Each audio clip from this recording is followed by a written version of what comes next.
देखिए question number 9 में कह रहा है कि संकुल संसाधन केंद्र मध्य विद्यालय फरना में आयोजित बाल मेले में प्रत्येक विजेता छात्र को 2 कलम और विजेता को छोड़कर शेष सभी प्रतिभागियों को 1 कलम, मतलब जो विजेता मतलब जीता हुआ है उसको 2 कलम मिलेगा, और जो नहीं जीता मतलब हार गया उसमें जो जैसे कंपटीशन होता है बाल मेला में ये वाला, उसमें 1 कलम उसको मिलेगा। यदि कराए 100 विद्यार्थी के बीच 100 छात्रों, ऐसे लिख देंगे कुल छात्र कितना है, कुल छात्र बराबर कितना है तो 100 है, ठीक है।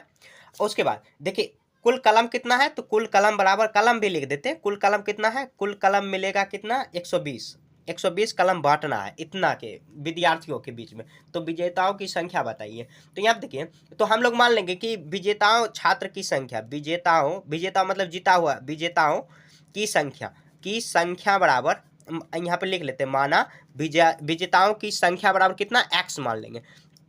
तो विजेता नहीं, तो विजेता या हारा हुआ लिख देंगे, विजेताओं नहीं की संख्या बराबर लिख देंगे, नहीं की संख्या इसी तरह लिख देना। तो देखिए टोटल विद्यार्थी 100 है, तो 100 में से हम लोग x माइनस कर लेंगे, तो जो नहीं जीता हुआ तो इसका वैल्यू निकल जाएगा।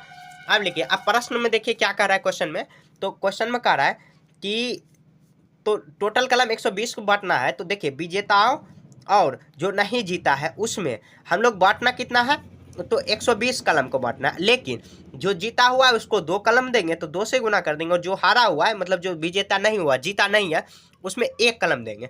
तो कह रहा है विजेताओं की संख्या बताइए। तो x का वैल्यू अगर निकाल लेंगे तो आराम से निकल जाएगा। अगर पूछ देगा कि विजेता नहीं कितना हुआ है तो वो भी निकाल सकते हैं, 100 माइनस कर देंगे x का वैल्यू। तो यहाँ देखिए 2x और कितना आ जाएगा 100 गुना 100, यहाँ पे x आ जाएगा, तो कितना आ जाएगा 120, ठीक है।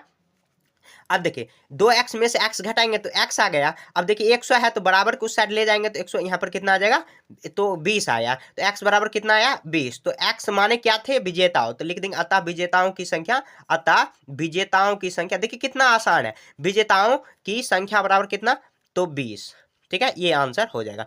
तो अब कहे अगर मान लीजिए क्वेश्चन में नहीं करा अभी, अगर कह दे कि विजेता कितना नहीं है तो हम लोग 100 से 20 माइनस कर लेंगे तो निकल जाएगा।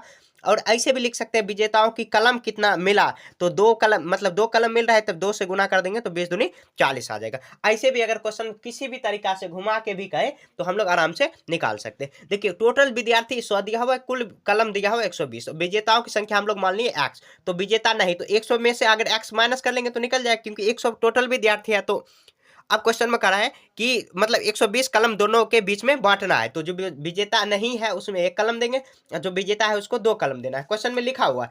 तो उसके बाद x का वैल्यू निकाल देंगे, तो क्योंकि x ही माने हम लोग विजेताओं की संख्या, तो वही वैल्यू उसका हो जाएगा। तो इस तरह आपको सॉल्व करना है।